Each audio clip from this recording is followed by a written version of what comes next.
ஸல்லல்லாஹு அலைஹி வஸல்லம் அவர்களிடத்தில் ஒரு நாள் ஜிப்ரீல் அலைஹிஸ்ஸலாம் வந்து சில கேள்விகளை கேட்டார்கள். அப்போது ஒரு கேள்வி, மத்த ஸாஅத்து, கியாமத்து நாள் எப்போ வரும் அப்படின்னு கேட்டார். அப்போ நபிகள் ஸல்லல்லாஹு அலைஹி வஸல்லம் அவர்கள் கியாமத்து நாள் எப்போது வரும் என்கின்ற இந்த அறிவு அல்லாஹ்வுக்கு மட்டுமே உரியது. எனவே இது அல்லாஹ் தான் அறிவான் என்ற அடிப்படையில் ஒரு வசனத்தை ஓதினார்கள். 5 விஷயங்கள் அல்லாஹ்வுக்கு மட்டும்தான் தெரியும், உலகத்தில் யாருக்கும் அது பற்றி தெரியாது. சில அடையாளங்களை சொல்லலாம், ஆனால் அது எப்போது சரியான குறிப்பிட்ட நேரம் எது என்பது தெரியாது. அதில் ஒன்று சொன்னார்கள், ஒரு மனிதன் ஐய அருளின் தமூத்து, எந்த இடத்துல ஒரு மனிதன் மரணிப்பான் என்பது அல்லாஹ்வுக்கு தான் தெரியும். இங்கே வாழ்ந்து கொண்டிருப்பார், ஆனால் அவருடைய மரணம் வேறு எந்த இடத்துலையாவது அல்லாஹ் வைத்திருப்பான். அவர் வாழுகிற ஒரு இடத்துல ரிசுக்கு இருக்கும், அவருக்கு மரணம் ஒரு இடத்துல இருக்கும். ரிசுக்கு எங்கே இருக்கிறதோ, மவுத் எங்கே இருக்கோ அந்த இடத்துல அவரை கூட்டிகிட்டு போகும். ரிசுக்கு இங்கே இருந்தால் அது ரிசுக்கு அங்கே வர வைக்கும். மவுத்து அங்கே இருக்குதுன்னா அங்கே அவரை வர வைக்கும். ஹஜ்ரத் சுலைமான் அலைஹிஸ்ஸலாத்திட்ட ஒரு மனிதர் பேசி கொண்டிருந்தார். அந்த நேரத்தில் ஹஜ்ரத் இஸ்ராயில் அலைஹிஸ்ஸலாம் ரூஹை வாங்குபவர் அந்த இடத்துக்கு வருகிறார். அவரை பார்த்தவுடனே ஆச்சரியம், இவர் இங்கே இருக்கார் என்று ஆச்சரியத்தோடு பார்த்தார்.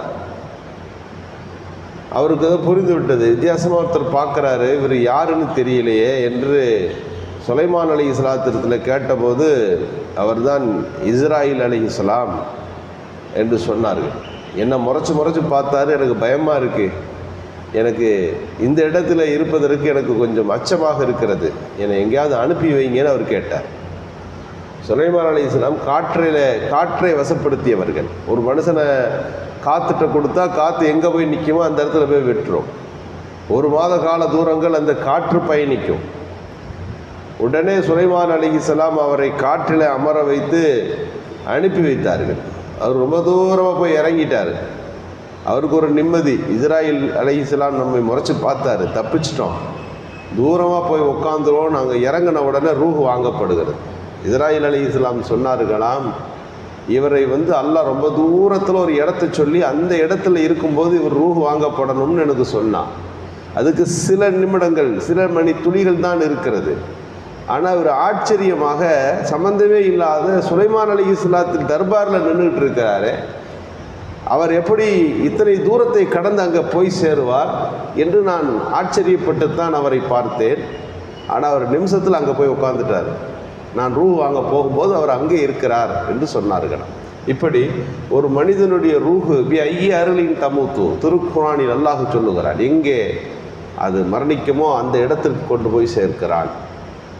அல்லாஹ் அடுத்து சொல்லுகிறான் அந்த வசனங்களில் 5ல், அது வரிசை மாறி இருந்தாலும் அதில் சொல்லப்படுகிற அந்த 5 காரியங்கள் இதுதான். மாதா தக்சிபு கதா, ஒரு மனிதன் நாளைக்கு என்ன சம்பாதிப்பான் அந்த மனுஷனுக்கு தெரியாது. அந்த மனுஷனுக்கு நாளைக்கு என்னென்ன கிடைக்கும், காலையில் கிடைக்கிற டீயாக இருக்கலாம், அல்லது உணவாக இருக்கலாம், இன்னும் ஒரு பொருளாக இருக்கலாம். நாளை அவருக்கு என்ன கிடைக்கும் அவருக்கு தெரியாது. நாளை வருகிற போது தான், அவர் பெற்றுக்கொள்ளுகிற போது தான் அவருக்கு இதெல்லாம் இன்றைக்கி இருக்கும் கிடைப்பது என்று சொன்னால் நாம் யோசிக்கிறோம். நாம் யோசித்து நாளைக்கு நடக்கும்னு இன்றைக்கி நமக்கு தெரியாது. சாதாரணமாகத்தான் பொழுது போய் கொண்டிருக்கும். நல்லதோ கெட்டதோ எவையோ நம்மை அணுகுகிற போது தான் இந்த நேரத்தில் இது வந்து நமக்கு சேர வேண்டும் என்று அல்லாஹ் வைத்திருக்கிறான் என்று நாம் புரிந்து கொள்ள முடியும். ஒரு மனிதனுக்கு நாளை என்ன அவன் சம்பாதித்து கொள்ளுவான் என்பது பற்றி அவனுக்கு அறிவு இருக்காது. அடுத்து மாஃபில் அர்ஹாம், கர்ப்ப கோளறையில் என்ன குழந்தை இருக்கிறது அதில் என்பது பற்றி மனிதன் அறிய மாட்டான். இன்றைக்கி எத்தனையோ ஸ்கேன் கீட்லாம் வந்துருச்சு, ஆனால் அதற்கு முந்தைய நிலைமைகளெல்லாம் அவரால் கண்டுபிடிச்ச கூட முடியாது. ஒரு 4 மாதம் ஆன பிறகு இன்றைக்கி ஸ்கேன் இருக்கிறது, ஒரு 3 மாதத்தில் ஏதோ சொல்லலாம் என்று சொல்லுவார்கள். அல்லாஹ் அதனை முழுமையாக அறிந்திருக்கிற எந்தவித கருவியும் அல்லாஹ் ஏற்படுத்தவில்லை. ஒரு குழந்தை ஆனா பெண்ணா கர்ப்ப கோளறையில் இருப்பது என்ன இந்த மனிதனால் அறிந்து கொள்ள முடியாது. அதுபோல் மழை எப்போது பொழியும், மேகமெல்லாம் இருந்துச்சுன்னா அது அடையாளம், எல்லாம் சொல்லுவார்கள், கனத்த மழை பொழியும், கனத்த மழையிலிருந்து மிக கனத்த மழை பெய்யும் என்று சொல்லுவார்கள்.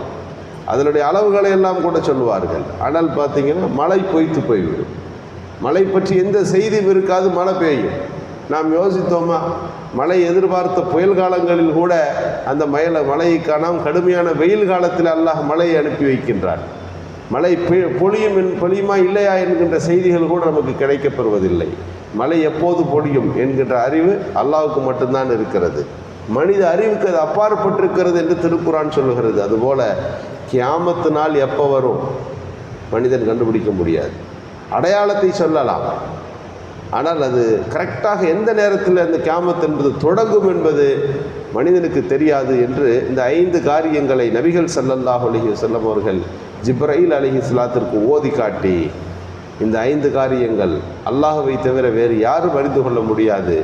நீங்கள் கியாமத்து நாளை பற்றி கேட்கிறீர்கள், கேட்கப்படுகிற என்னை விட கேட்கிற உங்களுக்குத்தான் அது பற்றி தெரியும் என்று நபிகள் ஸல்லல்லாஹு அலைஹி வஸல்லம் சொன்னார்கள். சொல்லிவிட்டு சில அடையாளங்களை சொல்லுகிறேன். கியாமத்திற்கு 2 வகையான அடையாளங்கள் இருக்கிறது, பெரிய அடையாளங்கள். தஜ்ஜால் வருவார். தஜ்ஜால் ஒரு குழப்பத்தை ஏற்படுத்துவான். ஒரு பூமியில் இருந்து ஒரு பெரிய மிருகம் ஒன்று வரும். அந்த மிருகம் இதுவரை இந்த உலகத்தில் யாராலும் பார்க்கப்பட்டிருக்காது. அதனுடைய சக்தி கடுமையானது. அது பூமியிலிருந்து தான் வெளியே வர ஆரம்பிக்கும். ஒரு நெருப்பு ஒன்று துரத்தும். அந்த நெருப்பினுடைய விட்டம் ரொம்ப பெருசு. மக்களை எல்லாம் ஒரு இடத்துல சேர்த்துக்கிட்டே வரும். அந்த ஊர்லேருந்து எல்லாரும் காலி செஞ்சு நாட்டையே காலி பண்ணி அடுத்த நாட்டுக்கு வருவாங்க. அந்த நெருப்பு அப்படியே எப்படி பூமியில் புல்களை எல்லாம் அரித்து கொண்டே வருகிறது, அதுபோல் எல்லா நாடையும் அரித்து கொண்டே வரும். எல்லா மக்களும் ஒவ்வொரு நாடாக கடந்து அவர்கள் ஒரு இடத்துல ஒன்று சேர்வார்கள். எல்லோரையும் ஒரே இடத்தில் அது ஒன்று சேர்க்கும். இதெல்லாம் வருது கியாமத்துடைய அடையாளங்கள்ல. இதை ஸல்லல்லாஹு அலைஹி வஸல்லம் சொல்லலை, சின்ன சின்ன அடையாளங்களாக பல இருக்கிறது. தலிதுல் அமது ரப்பத்தஹா என்று சொன்னார்கள். அடிமை பெண்கள் தங்கள் எஜமானர்களை பெற்றெடுப்பார்கள் என்று சொன்னார்கள். அதற்கு விளக்கம் சொல்லுகிற போது, தன்னை மிரட்டுகிற, தன்னையே ஆதிக்கம் செலுத்துகிற குழந்தைகளை ஒரு காலத்தில் மக்கள் பெற்றெடுக்க ஆரம்பிப்பார்கள். அந்த குழந்தைகளுக்கு அவர்கள் அடிமை போல இருப்பார்கள். அப்படி ஒரு சூழ்நிலை வந்துடும் என்று ஸல்லல்லாஹு அலைஹி வஸல்லம் அவர்கள் சின்ன அடையாளங்கள் சிலவற்றை அங்கே சொல்லி காட்டினார்கள் என்று நாம் பார்க்கிறோம். மறைவான எத்தனையோ விஷயங்களை அல்லாஹ் நமக்கு வைத்திருக்கின்றான். அவற்றில் அல்லாஹ் எப்போது நாடுகிறான் அந்த காரியங்கள் நடக்கிறது என்பது என்ன அர்த்தம் என்றால், நம் சக்திக்கு மீறிய பல விஷயங்கள் உலகத்தில் இருக்கிறது. நம் அறிவுக்கும் சிந்தனைக்கும் அப்பாற்பட்ட பல காரியங்கள் இந்த உலகத்தில் இருக்கிறது. அது அத்தனையும் இயக்கி கொண்டிருப்பவன் அல்லாஹுதான் என்கின்ற அந்த உண்மையை நாம் புரிந்து கொள்ளுகின்ற போதுதான் நம்முடைய அறிவை தாண்டிய பல்வேறு விஷயங்களில் நாம் கவனம் செலுத்துவதற்கும் அதில் நாம் கட்டுப்படுவதற்குமான தன்மைகளை வளர்த்து கொள்வோம். அல்லாஹு சுப்ஹானஹு வ தஆலா ஈமானில் உயர்ந்த தரங்களை நமக்கு தந்தருள் புரிவானாக. சுப்ஹானல்லாஹ்.